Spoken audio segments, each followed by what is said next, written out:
The complete works of Swami Vivekananda, Jnana Yoga, Chapter 4, Maya and the Evolution of the Conception of God, Part 2.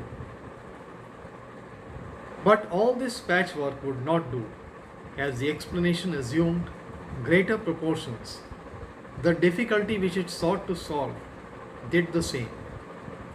If the qualities of God increased in arithmetical progression, the difficulty and doubt increased in geometrical progression. The difficulty of Jehovah was very little besides the difficulty of the God of the universe. And this question remains to the present day. Why, under the reign of an almighty and all loving God of the universe, should diabolical things be allowed to remain? Why so much more misery than happiness? And why so much more wickedness than good? We may shut our eyes to all these things, but the fact still remains that this world is a hideous world. At best, it is a hell of Tantalus. Here we are with strong impulses and stronger cravings for sense enjoyments, but cannot satisfy them. There rises a wave which impels us forward in spite of our own will, and as soon as we move one step comes the blow. We are all doomed to live here like Tantalus. Ideals come into our head far beyond the limit of our sense ideals, but when we seek to express them, we cannot do so. On the other hand, we are crushed by the surging mass around us.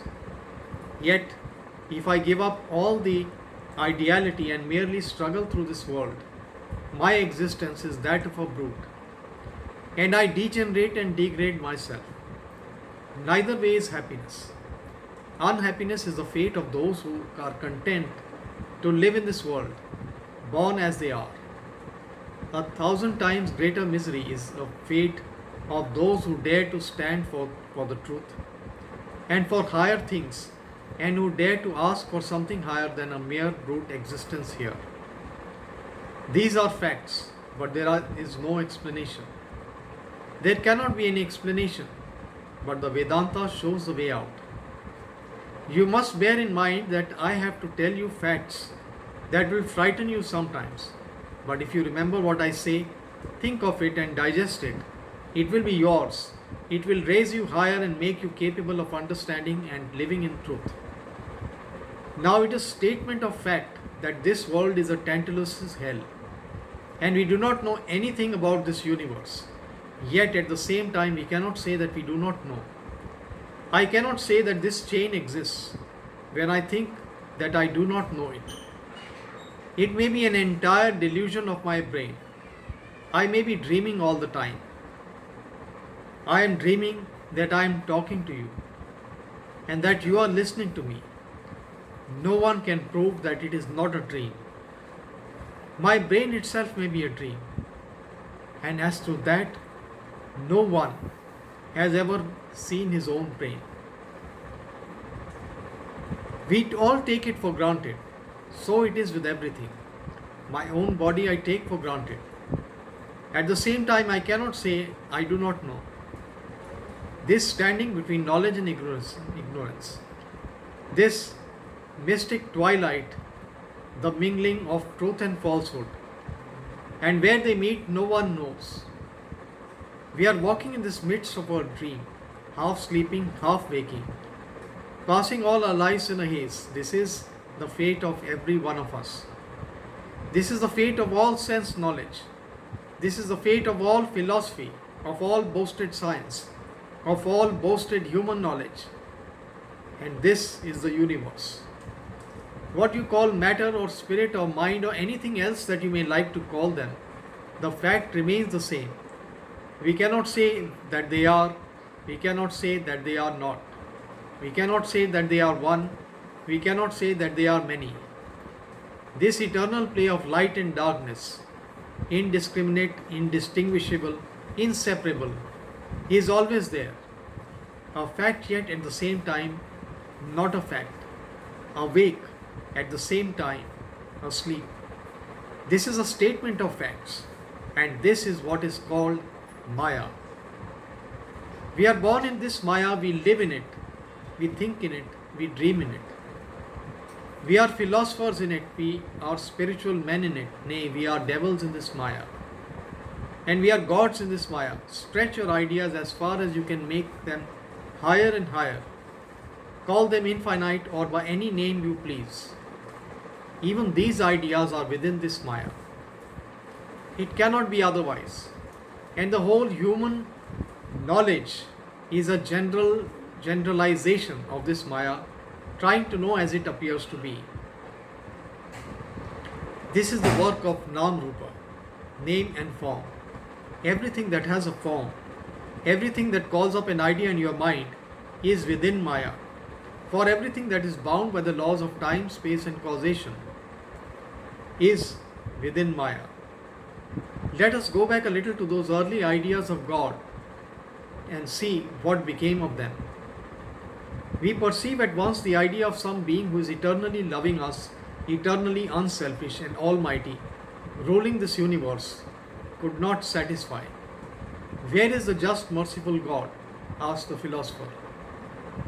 Does he not see millions and millions of his children perish in the form of men and animals for those who can live one moment here without killing others?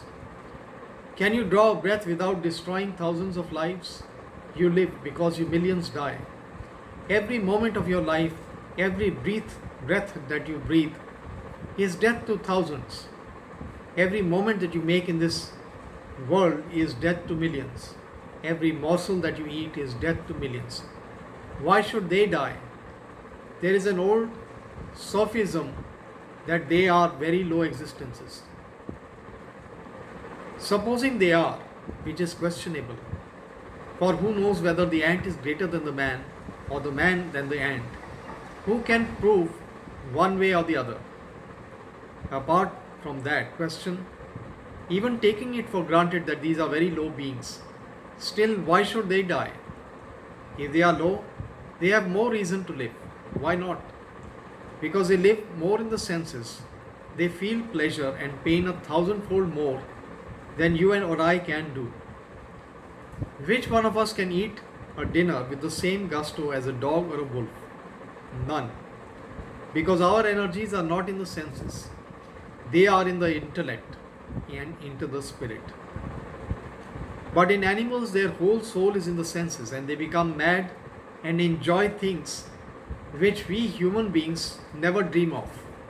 And the pain is commensurate with the pleasure. Pleasure and pain are meted out in equal measure.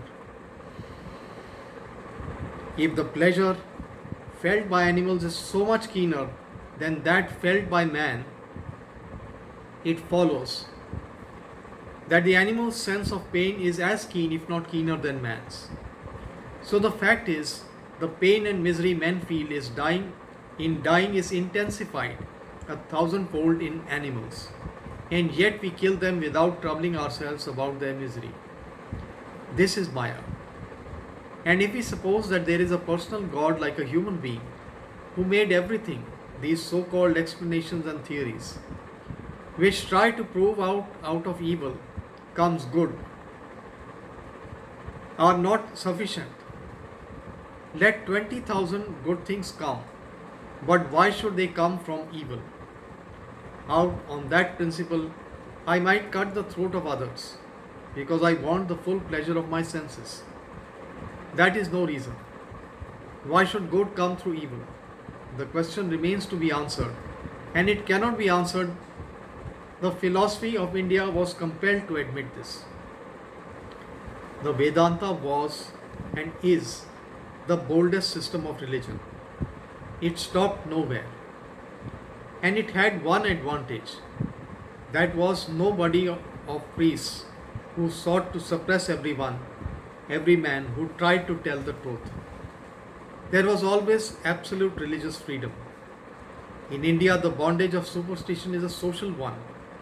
Here in the West, society is very free. Social matters in India are very strict, but religious opinion is free. In England, a man may dress any way he likes or eat what he likes. No one objects. But if he misses attending a church, then Mrs. Grundy is down on him. He has to conform first to what society says on religion, and then he may think of the truth. In India, on the other hand, if a man dines with one who does not belong to his own caste, down comes society with all its terrible powers and crushes him there and then. If he wants to dress a little differently from the way in which his ancestors dressed ages ago, he is done for. I've heard a man who was cast out by society just because he went several miles to see the first railway train. Well, we shall presume that was not true, but in religion, we do find atheists, materialists, and Buddhists, creeds, opinions, and speculations of every phase and variety. Some of a most startling character living side by side. Preachers of all sects go about reaching and getting adherents at the very gates of the temples of God. The Brahmins, to their credit be it said, allow even the materialists to stand and give forth their opinions. Buddha died at a ripe old age. I remember a friend of mine, a great American scientist who was fond of reading his life. He did not like the death of Buddha because he was not crucified. What a false idea! For a man to be great, he must be murdered. Such ideas never prevailed in India. This great Buddha traveled all over India, denounced her gods and even the God of the universe, and yet he lived to a good old age. For 80 years he lived and he had converted half the country. Then there were the Charvakas who preached horrible things. The most rank, undisguised materialism, such as in the 19th century, they dare not openly preach. These Charvakas were allowed to preach from temple to temple and from city to city that religion was all nonsense. And it was priestcraft, that the Vedas were words and writings of fools, rogues, and demons, and that there was neither God nor an eternal soul. If there was a soul, why did it not come back after death, drawn by the love of wife and child? Their idea was that if there is a soul, it must still love after death and want good things to eat and nice dress. Yet no one heard these Charvakas. Thus, India has always had this magnificent idea of religious freedom. And when you must remember that freedom is the first condition of growth. What you do not make free, you will never grow. That idea that you can always make others grow and help their growth, that you can direct and guide them, always retaining for yourself the freedom of a teacher, is nonsense. A dangerous lie that has retarded the growth of millions and millions of human beings in this world. Let men have the light of liberty. That is the only condition of growth. We in India allowed liberty in spiritual matters, and yet we have a tremendous spiritual power in religious thought even today.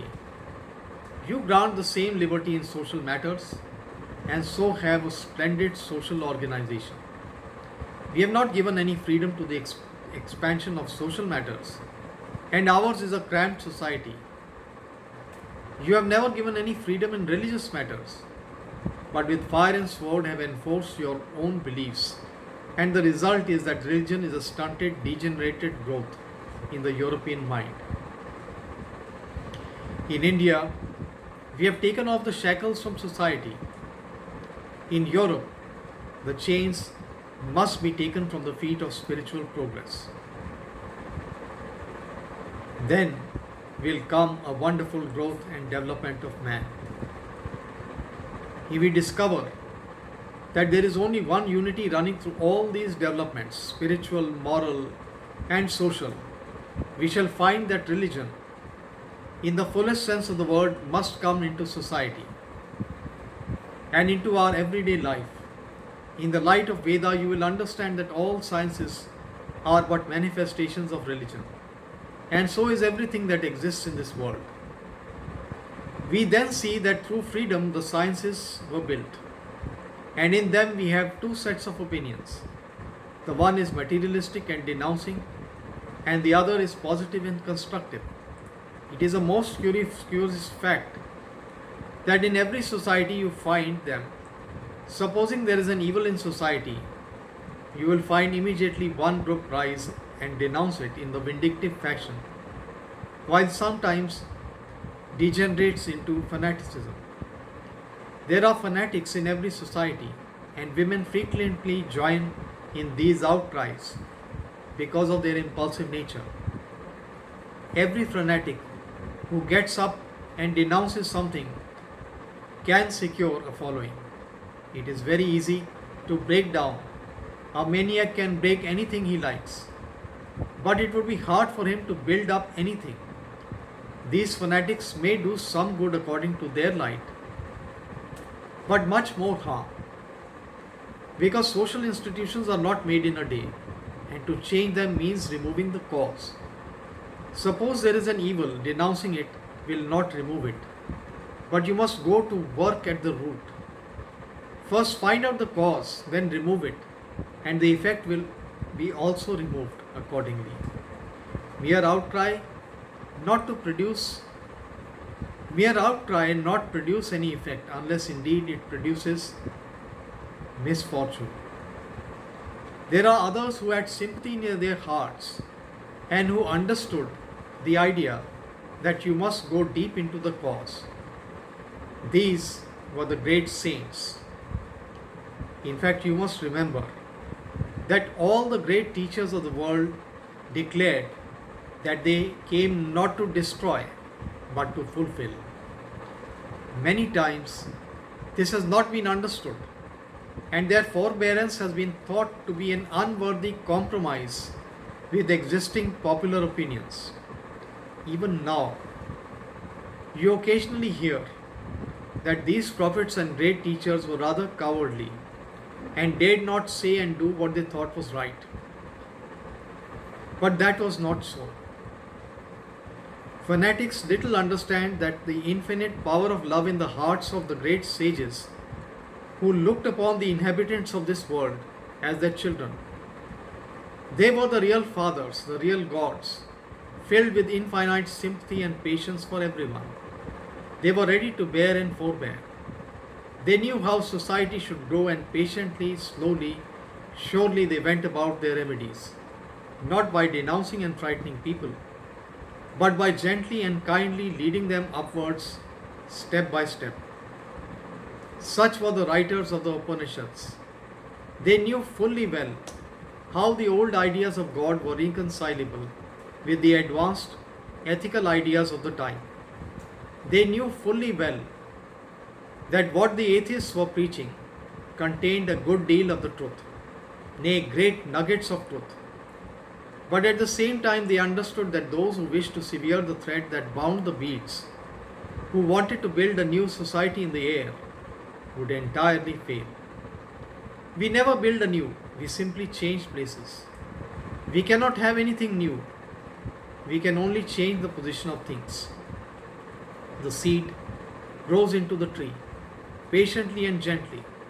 We must direct our energies towards the truth and fulfill the truth that exists, not try to make new things. Thus, instead of denouncing these old ideas of God as unfit for modern times, the ancient sages began to seek out the reality that was in them. The result was the Vedanta philosophy, and out of the old deities, out of the old monotheistic God, the ruler of the universe, they found yet higher and higher ideas in what is called the impersonal absolute. They found oneness throughout the universe.